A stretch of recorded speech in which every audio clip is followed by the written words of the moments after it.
Welcome to Puzzle Trader. Here we come again. So the reason why you are not able to close your trade when you're trading, why is that? It's because sometimes when you're trading with the South African brokers, especially South African brokers, what happens is that there is a conflict of interest. There is a conflict of interest. Why is happening? Because they don't have liquidity providers, so they're actually providing you with the price. Okay, so if they are providing you with the price, it simply means that when they lose, you win. When you win, they lose. So that's how it is. So the business model is a risky one because they are 100% on risk.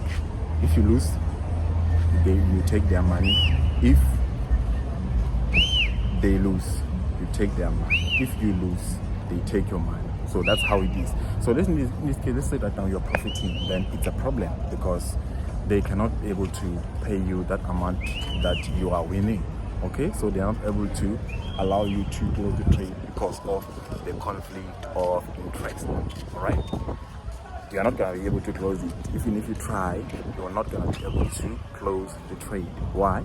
Because of that. And you can go to MT4 and then until you go to a loss, that's when you're able to close the loss, or they will close the loss for you. So I heard many traders complaining about this, so I believe it's best that I share the right information about Forex of what's happening, and I believe now you will understand why it is happening in that way. Okay, you lose, they profit.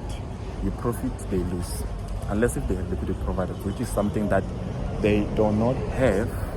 Okay, it's something that they do not have most of the time, because if you ask them, they'll mention something like it's private information, they won't share the information with you. Then you just know that they are actually lying.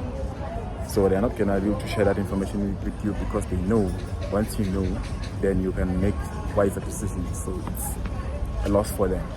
Be blessed, subscribe, like, comment, share the videos with others.